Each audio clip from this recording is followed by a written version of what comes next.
మన ఈ 5 సంవత్సరాలు అంటే దాదాపుగా 1,30,000 కోట్లు మనకి అదనపు ఆదాయం చేతిలో ఉండిండు.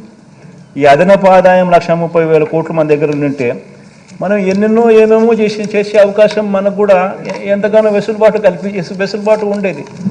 కానీ ఆ వెసులుబాటు అన్యాయంగా మన దగ్గర నుంచి ఆ వెసులుబాటు తీసేయడమే కాకుండా కనీసం ప్రత్యేక హోదా అన్న అంశం అన్న కనీసం చట్టంలో అన్న కనీసం రాసిందంటే కనీసం చట్టంలో అన్న కనీసం పెట్టుంటే రాష్ట్రాన్ని విడగొట్టేటప్పుడు కనీసం మనం కోర్టుకు పోయినా కానీ కనీసం తెచ్చుకునే అవకాశం ఉండేది.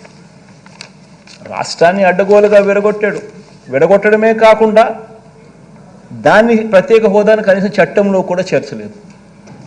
దీని దెబ్బకు మన మీద ఆధారపడి ఉండే కేంద్ర ప్రభుత్వం కేంద్రంలో వస్తే తప్పనిచ్చి మన కర్మ కొద్దీ మనకు ప్రత్యేక హోదా అనేది ఒక ఎండమావిగా తయారై కనిపిస్తూ ఉంది అధ్యక్ష.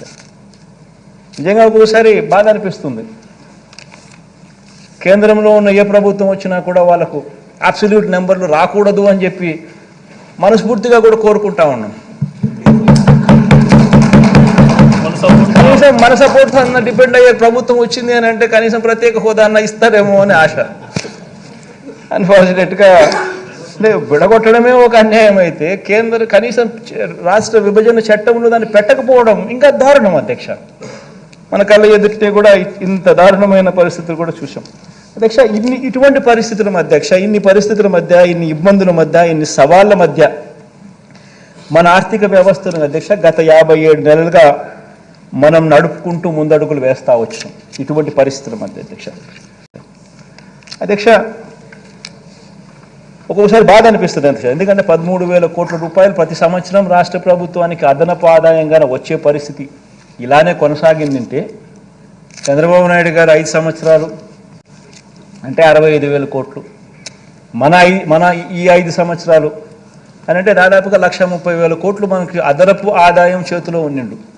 ఈ అదనపు ఆదాయం 1,30,000 కోట్లు మన దగ్గర ఉండింటే మనం ఏమేమో చేసే అవకాశం మనకు కూడా ఎంతగానో వెసులుబాటు ఉండేది.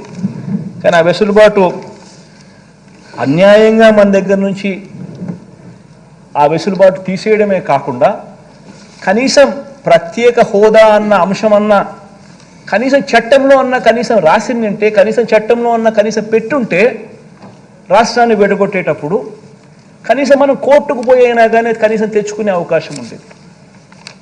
రాష్ట్రాన్ని అడ్డగోలుగా విడగొట్టడమే కాకుండా దాన్ని ప్రత్యేక హోదాను కనీసం చట్టంలో కూడా చేర్చలేదు.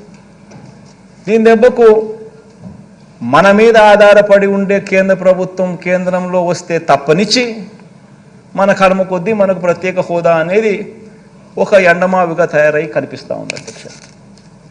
నిజంగా ఒకసారి బాధ అనిపిస్తుంది. కేంద్రంలో ఉన్న ఏ ప్రభుత్వం వచ్చినా కూడా వాళ్ళకు అబ్సల్యూట్ నెంబర్లు రాకూడదు అని చెప్పి మనస్ఫూర్తిగా కూడా కోరుకుంటా ఉన్నాం.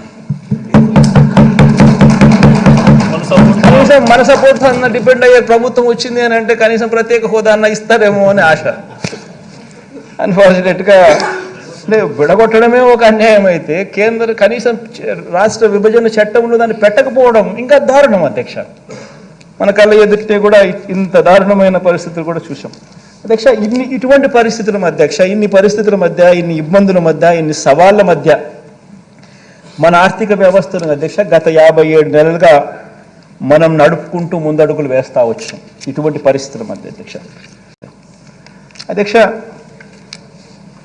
ఒక్కొక్కసారి బాధ అనిపిస్తుంది అధ్యక్ష. ఎందుకంటే 13,000 కోట్ల రూపాయలు ప్రతి సంవత్సరం రాష్ట్ర ప్రభుత్వానికి అదనపు ఆదాయంగా వచ్చే పరిస్థితి ఇలానే కొనసాగిందంటే చంద్రబాబు నాయుడు గారు 5 సంవత్సరాలు అంటే 65,000 కోట్లు, మన ఈ 5 సంవత్సరాలు అంటే దాదాపుగా 1,30,000 కోట్లు మనకి అదనపు ఆదాయం చేతిలో ఉండిండు.